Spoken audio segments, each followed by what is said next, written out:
by nature to hit pedestrians, only curbs.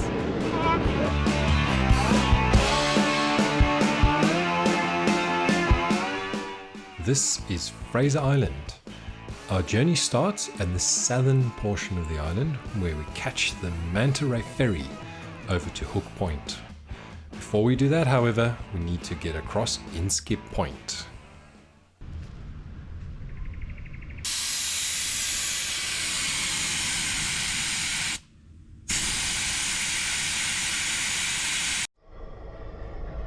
How are we? Oh, nervous. Towed a lot before, driven on sand a lot before, but never done the two at the same time. This is going to be a very new experience. So we're on the dirt.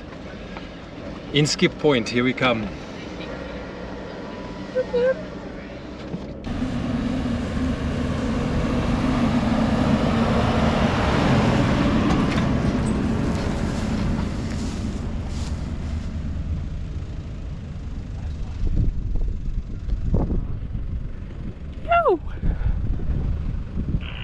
He did it! You did it, babe. I didn't get bogged at Inskip Point. You did not get bogged at Inskip Point. Well done. I'm stuck now. I see so. Let's start digging. I did get bogged at Inskip Point. So here we are, Inskip Point. Made it past the little dual carriageway thing. Came down the wrong track here and got bogged. Should have just gone onto the wet bit and turned around. Oops. Anyway.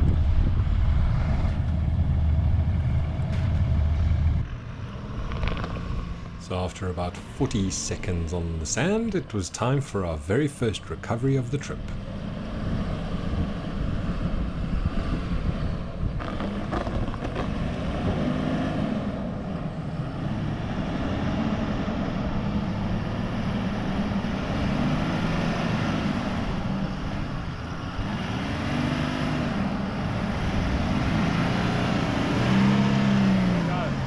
Yeah, go.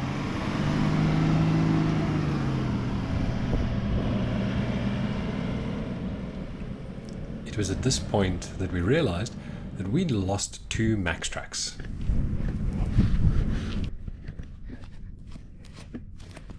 Oh no, it's a rock! Down 2 max tracks and my ego severely bruised, we jumped on the ferry over to Fraser Island with our hopes high and no idea that we would very, very soon be missing those lost max tracks. Thanks, mate. Cheers.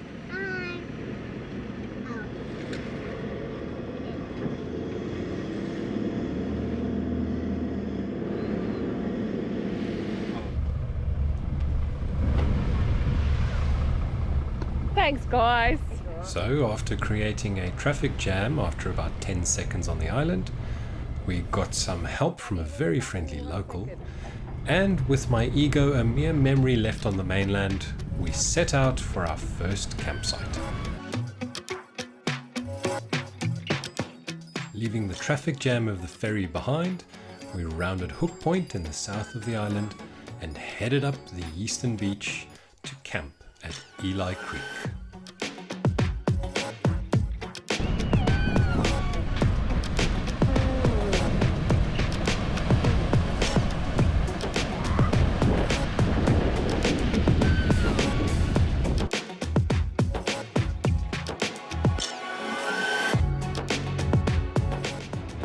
So, not only did I block the driveway of the ferry, I have now blocked the campsite too, because this is where we are.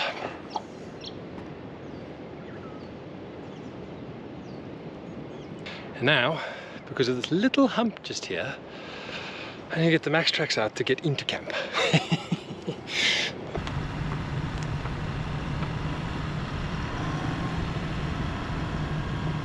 And when the max tracks weren't enough, it was time for the winch.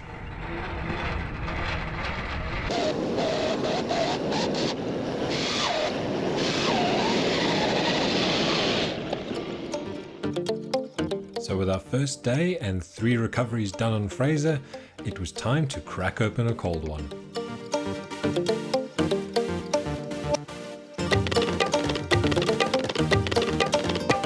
The next day we took a short drive down the beach for a swim in Eli Creek.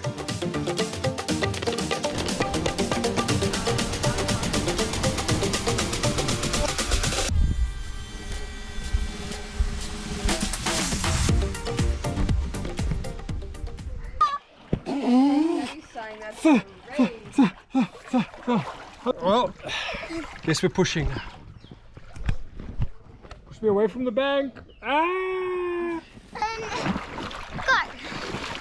All right, so here we are. Go, Daddy, go. Eli Creek. I'm lucky enough to have scored the only tube we have for what was meant to be a fairly relaxed ride down the river, but it turned into a bit of a roller coaster ride because I've got someone pushing me. Isn't it incredible?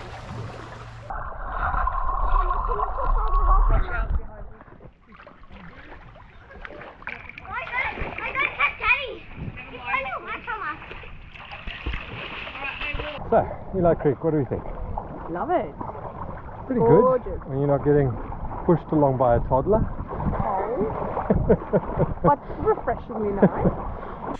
With everyone well and truly done with swimming, it was time to head back to camp for the night.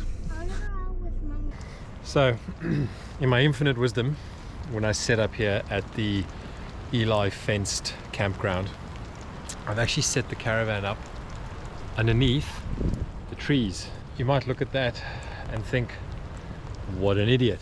Because the leaves on those trees shade the panels during the day. That's the only spot I could get it into without a lot of winching and a lot of max tracks. We've had some power issues. This is day 3 that the van is standing here. Yesterday when we went to bed, the van was at 56%. Didn't think that was going to be enough. So what I actually ended up doing was plugging the van into the cruiser's auxiliary battery. Because the cruiser's aux battery is lithium, it fools the DC-DC charger in the caravan into thinking that it's connected to a running car because the voltage stays high enough when it draws amps. That means that I was able to charge or basically leach energy from the car's auxiliary battery to the van's batteries. Next up, it was time to say goodbye to the Eli camping area and go get bogged somewhere else on the island.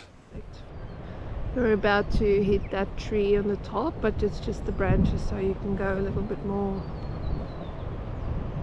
Yeah.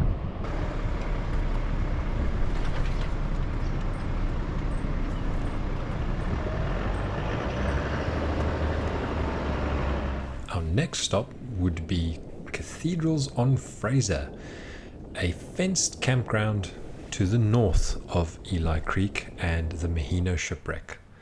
However, and most stressfully for me, there was a dune at the entry to the campground.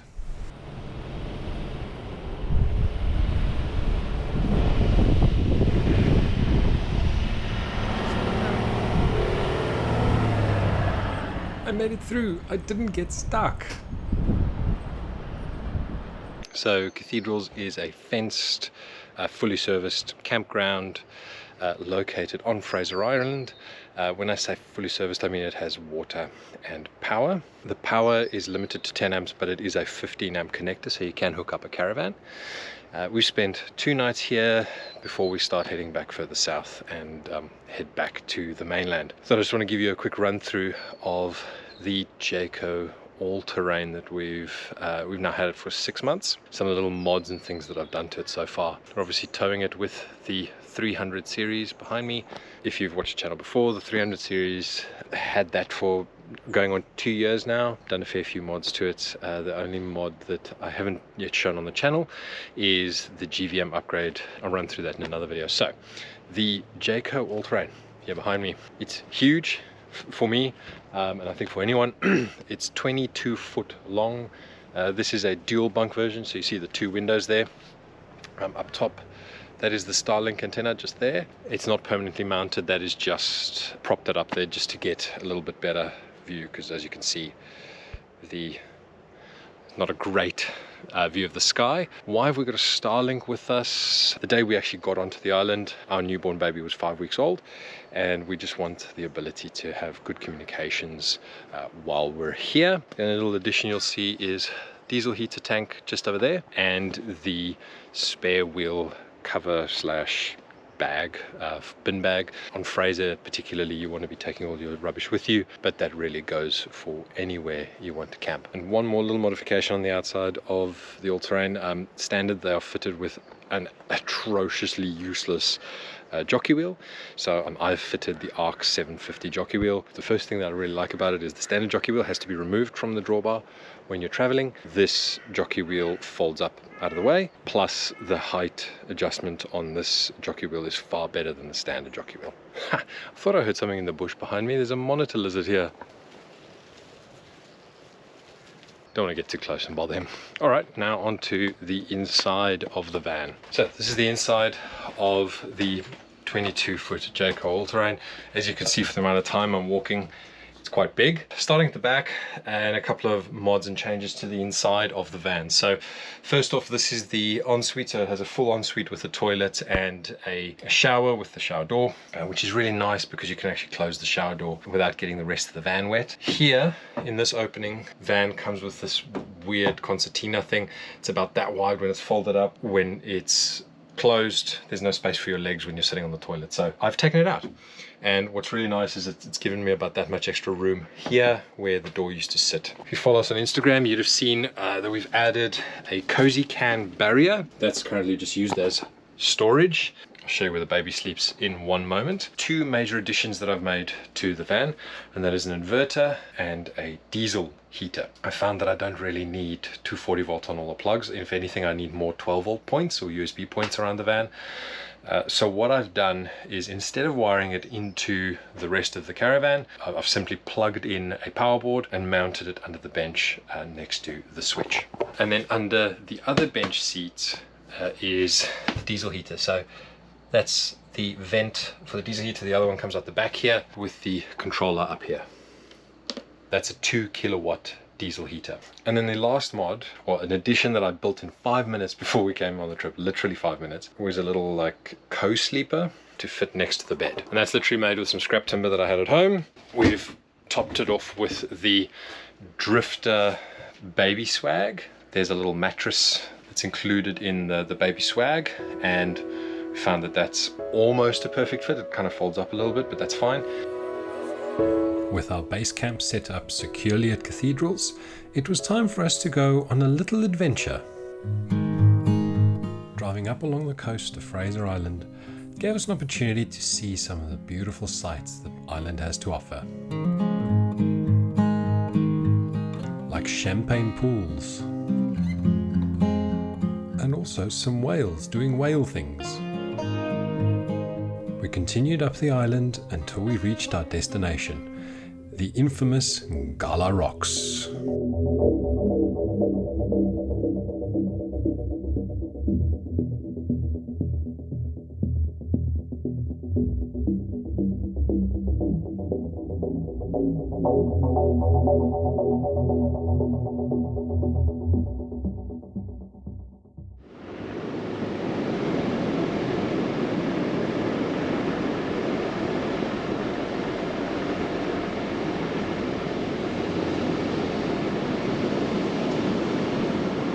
While the feature isn't really very technical, it's still a little bit nerve-wracking driving a wide Land Cruiser through a narrow obstacle.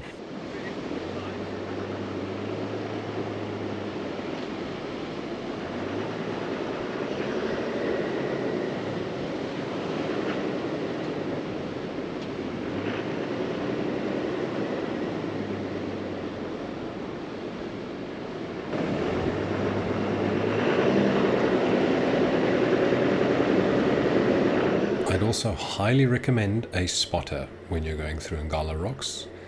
I nearly hit the left-hand side on a few occasions. Yeah.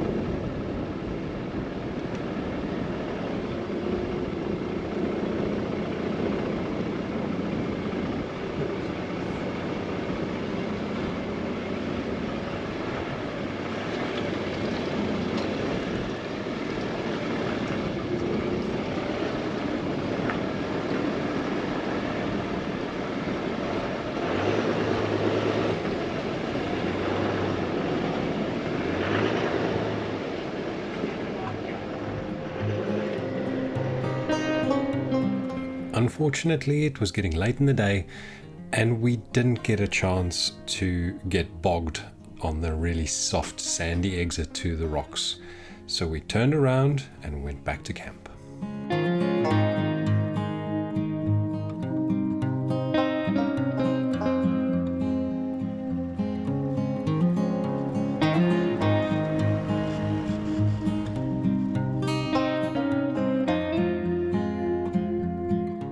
Our next and final campsite for the trip would be Dilly Village, the southernmost campsite on the east coast of Fraser Island, where, would you guess it? That's what I was going to say.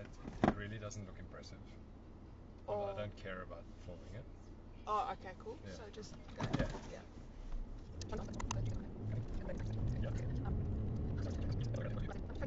you'll have me October, November. What's you got to say about that? I just literally messaged them.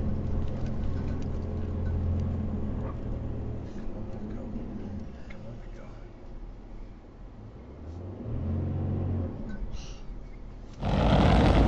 The beach entrance to Dilly Village is exceptionally soft, and we were just having no luck building up forward momentum. So it was time for me to get rescued by a Prado yet again. Yeah, it's still going. You're on 38.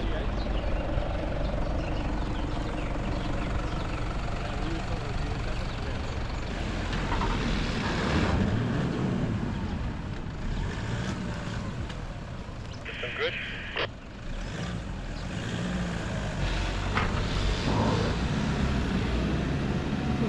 Yes!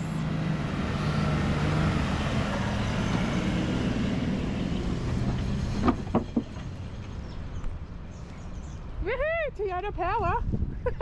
Beautiful, mate. This is why we've lost our max tracks before.